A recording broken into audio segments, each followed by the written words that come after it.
Welcome to the KFiles. Today we are investigating deep sea diving in Piper Maru.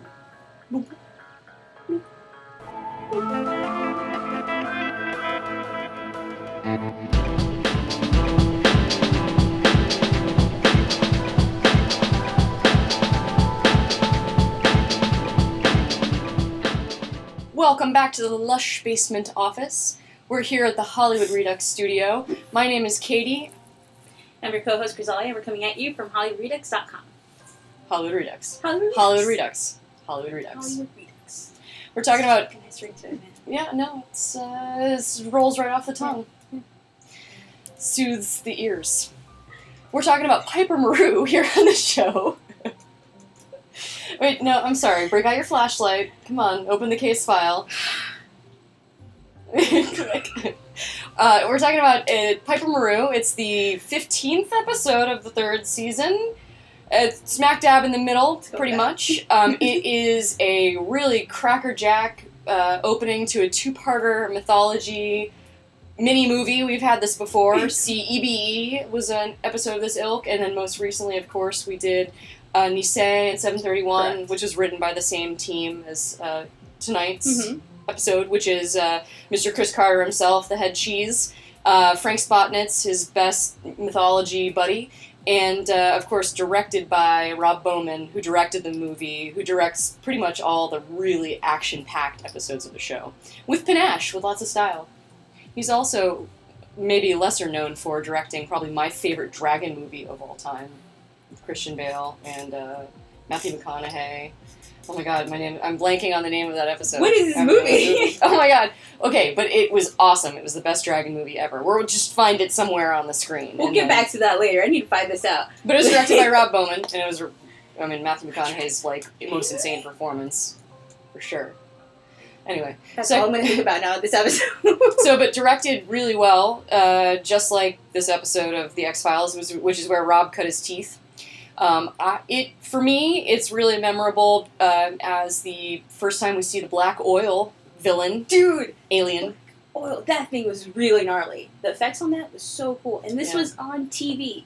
Yeah, those are visual effects. On TV, the oil over the cornea, that was visually created. When was this show released? 90 what? Yeah, late 90s. Mid-late 90s. I don't understand, how X-Files got away with so much.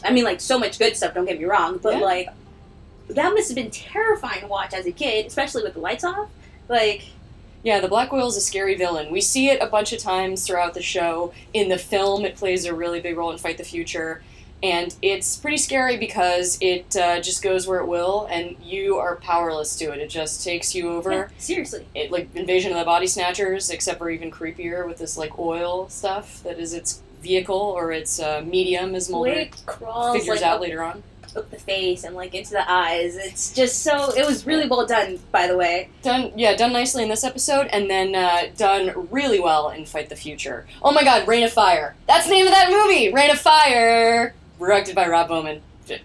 You should just find it in the internet somewhere.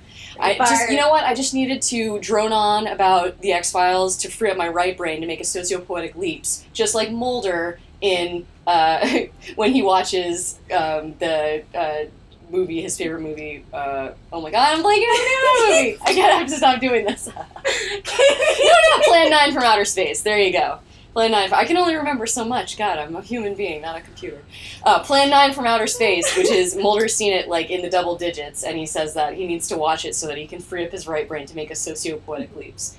I think that's my version of that. It's just prattling on. Oh man, that was good. Nicely done, Kate.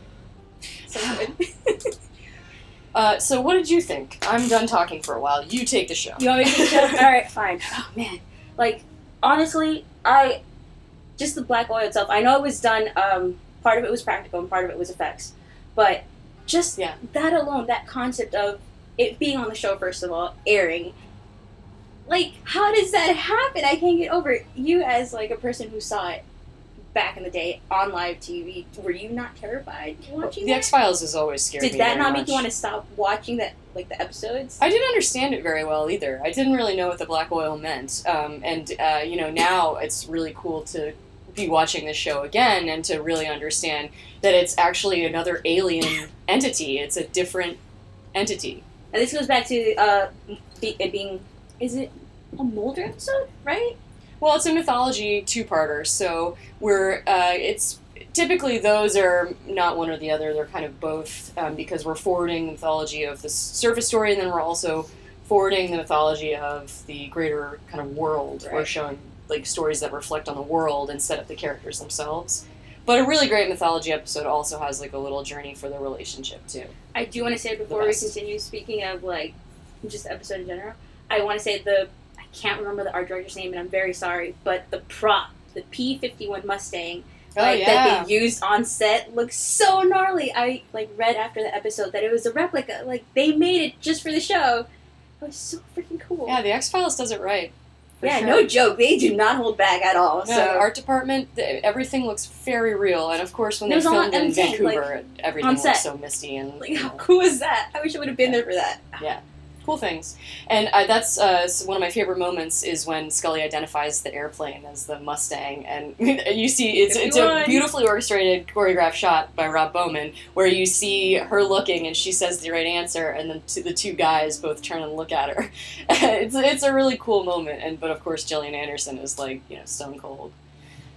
But yeah, it's just great to know also about that character, that she has these great quirks where because of her background, she subverts expectations. She knows stuff like what a P-51 Mustang looks like, which subverts expectations. Like typically the pretty lady, maybe you don't expect her to know that information. But of course Scully, she knows arcane stuff like that. She speaks weird languages. She knows about weird stuff. It's really fun. We get the Skin Man in this episode a little bit. Skin Man! Oh, Skin Man, this is an important episode for him because it's really the first time you see him siding with Mulder and Scully. Up until now, it's been kind of vague as to where his allegiance is. He's totally like the older big brother that just...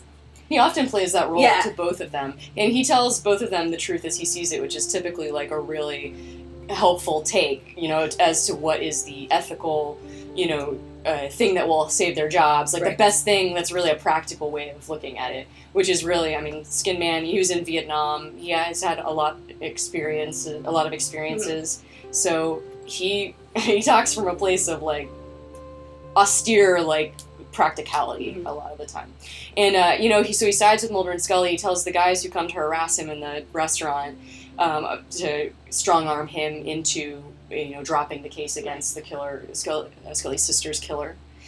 And he pushes back in the most Skinnery way possible, which is you don't own me. He just kind of says, I don't... Skin Man does. I'm Assistant Director Walter Skinner, who are you? And so, it's really great, but of course he gets shot for his trouble. Yeah, that was pretty messed up, man. That's how it goes on the X-Files. You push back, they let you know it. Scully got abducted, these are real dangers that the characters face in pursuing the truth. We get him for the episode just to shoot him. I'll take it. Yeah. He takes the bullet, He's a tank. He just keeps on ticking. Every time. Yeah, and then, of course, later on in the show, he gets these nanites put in him later on. And no biggie.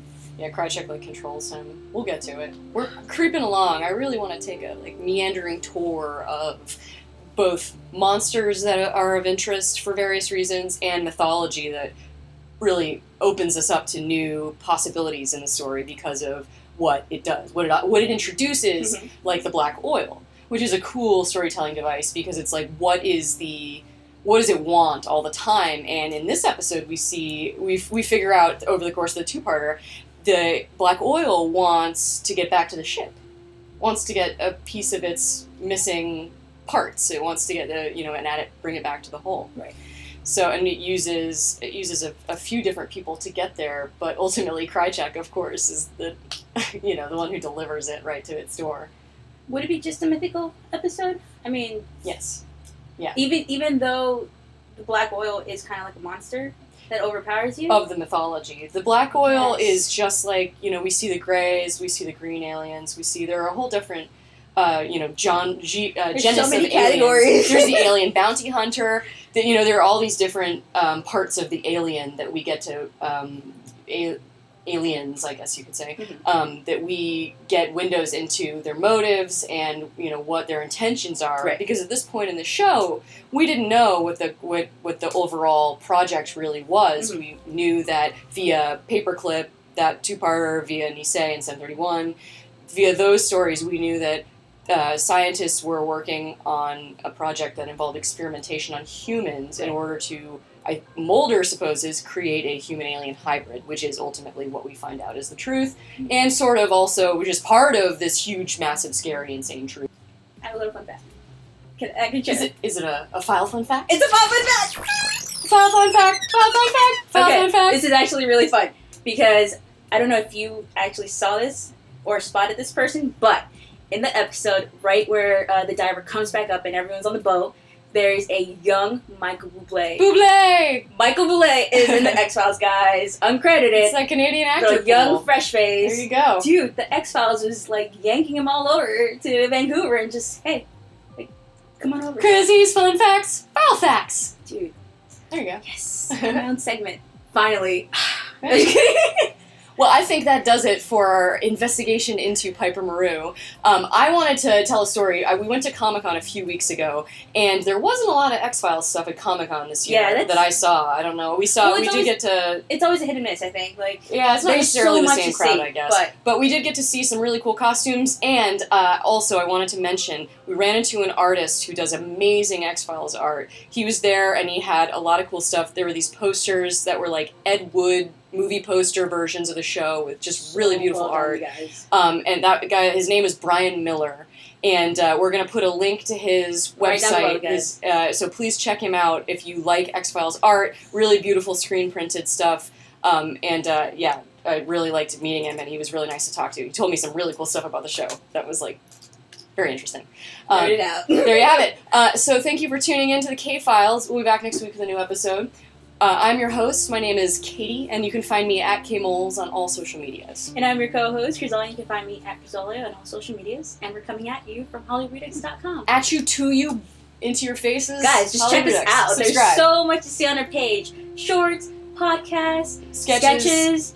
Just more X-Files stuff. Subscribe, like if comment, you liked it. Yep. share your thoughts.